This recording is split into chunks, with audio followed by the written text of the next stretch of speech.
Assalamualaikum warahmatullahi wabarakatuh. Perkenalkan, kami kelompok dari kelas B, D3 Sistem Informasi Universitas Pembangunan Nasional Veteran Jakarta.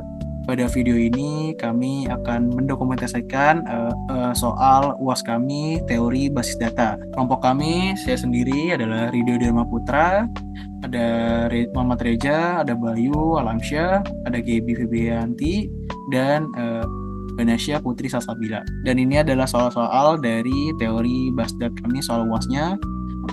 Soal nomor 1 adalah database. Unduh dan deploy database contoh MySQL, tetapi kami sudah mempunyai database sendiri, jadi kita menggunakan database kita yaitu SOAP-DB. Coba Mas ke localhost.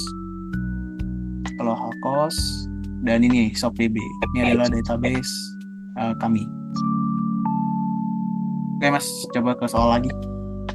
Dan soal kedua adalah modifikasi salah satu tabel agar dapat menampung gambar. Dan pada untuk soal ini kami akan memodifikasi tabel produk. Coba Mas ke XAMPP-nya dulu. Shell.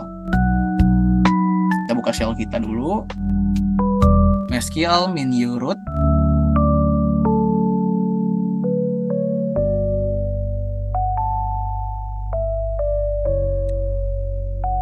Use SOAP-DB _DB.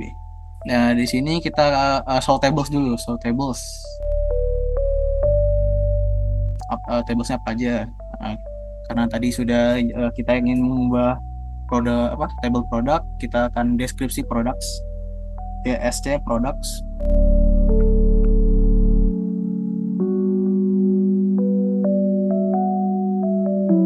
CTS semikolon. Dan di sini kami akan merubah tipe data dari kolom image 1, image 2, dan image 3 menjadi blob. Oke, dan ini adalah query untuk mengubah tipe data dari sebuah kolom. Enter. Nah, ini adalah query-nya, alter table product, modify kolom image 1, blob, not null, dan seterusnya. Oke, mari kita ke webnya untuk memasukin produk. Coba kita tambah produk, masukkan nama, kita masukin filenya dulu aja, bukunya mau apa nih. Coba kita cari dari image kita. Oke, ini picture, buku. Ini ada buku-bukunya. Coba kita yang satunya nih, yang Python, kita masukkan.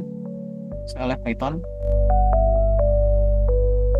Gambar kedua, gambar yang sebelahnya.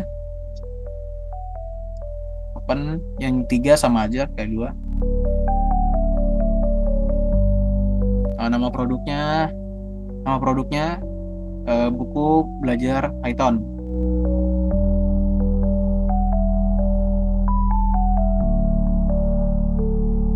Harganya misalkan 25.000. 24, ya nggak apa-apa, 24. Detailnya buku untuk belajar bahasa Python.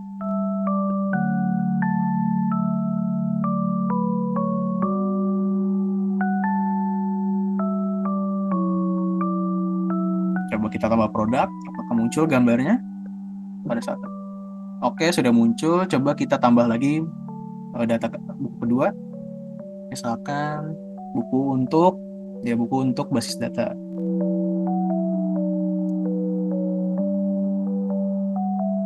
Gambar kedua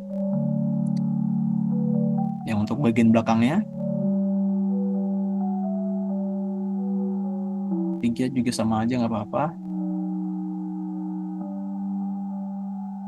Ini buku belajar MySQL.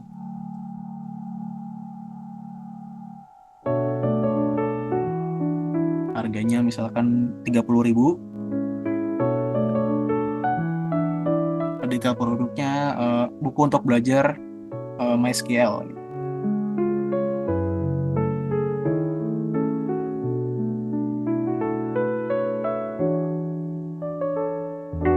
Kita tambahkan produk. Oke, ternyata gambar sudah muncul. Coba kita ke soal. Nah, berarti kita sudah menerapkan masukkan contoh gambarnya dan tampilkan contoh gambar. Coba kita ke localhost. Apakah tipe data block tadi berpengaruh untuk menginput gambar? Coba kita pencet produk, pilih produk di sini, dan isinya adalah block. Block itu sendiri adalah binary untuk memasukkan jenis data file gitu. Dan hasil seperti ini. Coba kita ke shell. Coba kita ke shell. Terusnya kita coba select.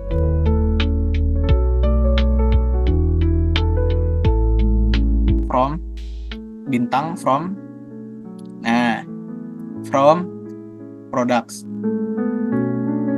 apakah sama atau beda penampilannya dari localhost ini? Coba kita kecilin mas di ininya, kecilan, terus gini aja nggak apa-apa. Ternyata mengikuti dari WhatsApp filenya, tapi kalau di localhost itu berbeda, tulisannya block. Dan coba kita kalau Mas Rija tolong ke soal UAS-nya tadi, soal lagi. Dan untuk penjelasan dalam menggunakan terpati atau source code-nya akan dijelaskan oleh Mbak Gebi.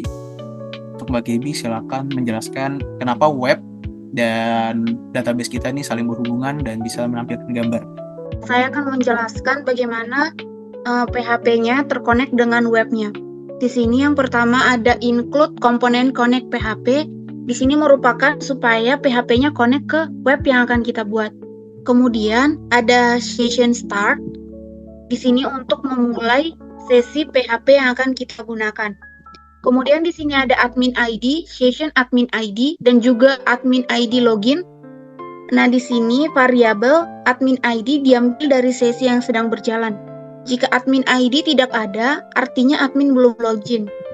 Maka pengguna akan diarahkan ke halaman admin login atau admin login PHP. Kemudian di sini ada add produk. Di sini adalah untuk codingan untuk menambahkan produk ke dalam webnya. Nah, bagian ini akan dieksekusi jika from metode post mengirimkan data ke dalam nama add produk. Oke, kemudian di sini ada name filter var. Di sini adalah untuk mengambil atau menyaring input gambar yang akan kita masukkan. Di sini ada name, filter var name.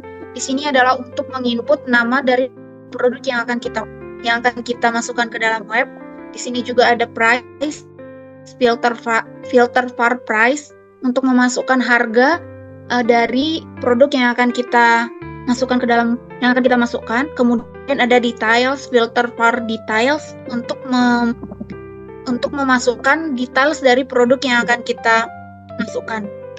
Kemudian di sini ada image filter var. Di sini adalah untuk mengambil dan menyaring gambar. Gambar-gambar yang diupload disaring dan informasinya terkait ukuran, nama sementara, dan lokasi folder tujuan disimpan dalam variabel. Nah, di sini ada image 1, filter var image name, nama dari produk yang akan kita masukkan. Kemudian di sini ada size dari ukuran produk yang akan kita masukkan, dan juga tempat dari ukuran yang akan kita masukkan.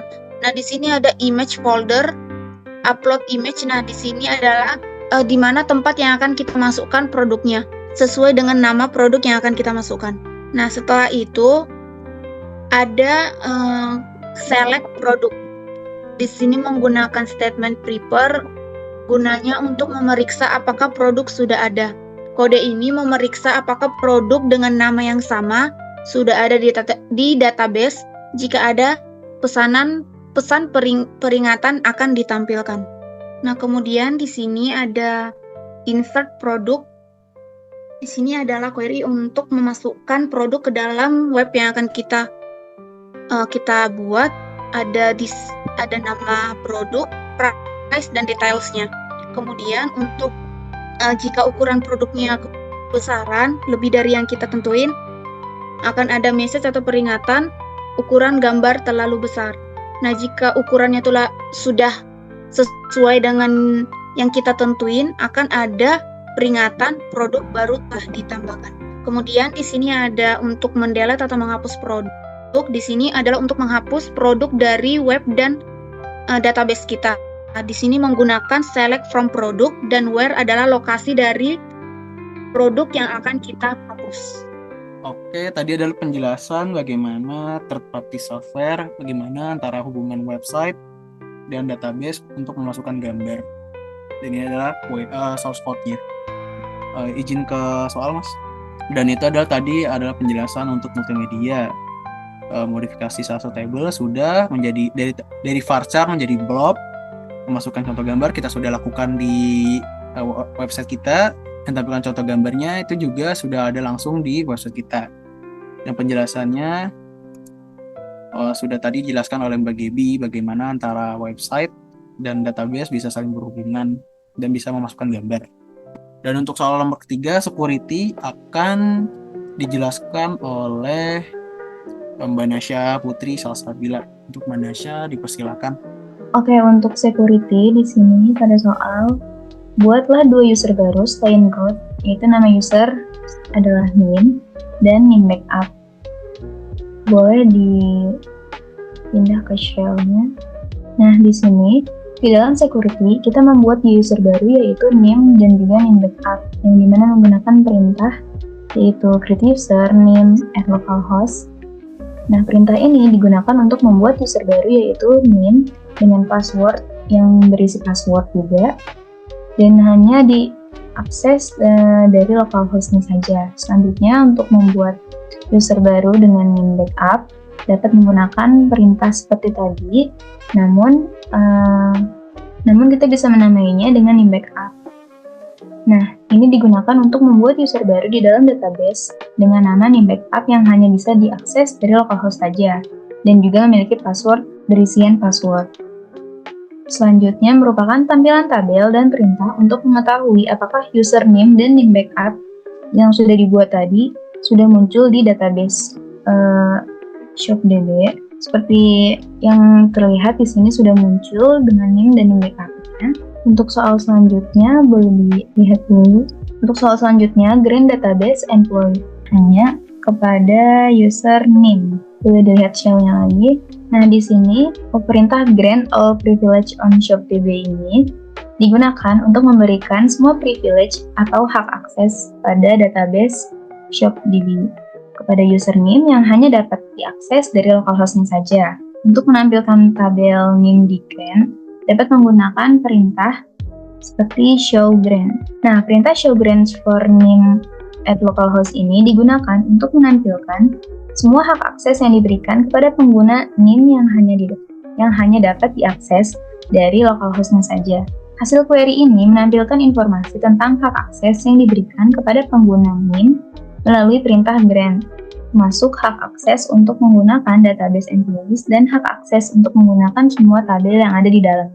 Untuk soal selanjutnya, saya serahkan ke Mas Reza.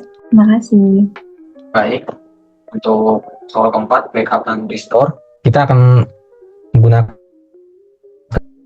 username, backup dan database employees yang telah dimodifikasi pada tahap 2, simpan dalam bentuk shell, dalam bentuk file. Boleh dibuka shellnya. Pertama kita tulis cd mysql untuk masuk ke dalam file, habis itu cd bin buat masuk ke dalam file juga, habis itu kita menulis mysql min u nim min p shop db database kita dan menjadi shop_db backup.sql. Boleh dibuka filenya untuk melihat apakah sudah terbackup. Oke, sudah terbackup ya, size nya 12 KB. Oke, selanjutnya boleh buka lagi soalnya UASnya. Yang sekarang membuat database baru dengan nama employee_backup. Di sini kita create database shop_db backup dan sudah berhasil ya. Saya alihkan untuk soal keempat C dan D ke Mas Bayu. Oke, terima kasih Mas Reza atas kesempatannya. Izinkan saya menjelaskan untuk yang C dan D. Untuk yang C, kita disuruh membuat grant database employees backup hanya kepada username backup.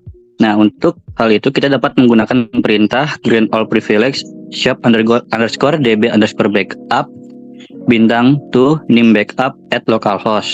Lalu enter. Lalu kita kita show grants-nya menggunakan show grants for name backup at localhost. Lalu jika sudah akan muncul seperti ini.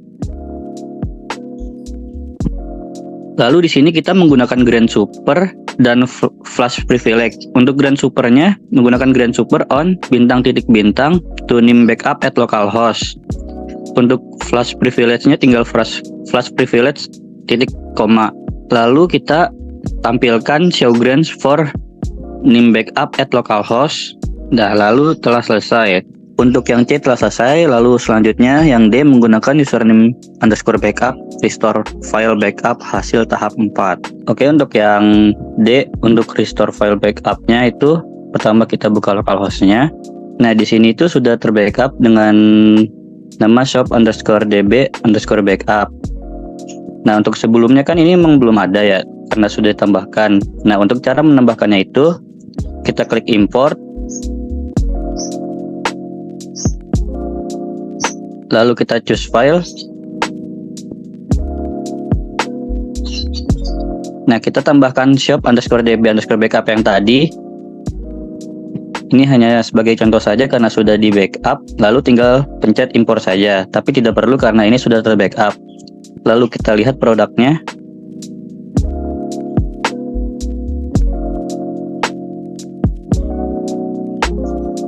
Dan ya, semuanya telah terbackup dengan baik. Sekian dari saya kembalikan lagi ke Mas Rido. Oke, makasih Mas Bayu. Coba kita ke soal lagi.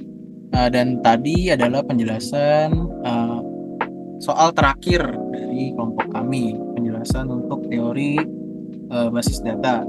Sekian dari kami, kurang lebihnya mohon maaf, dan terima kasih sudah menonton. Terima kasih. Wassalamualaikum warahmatullahi wabarakatuh.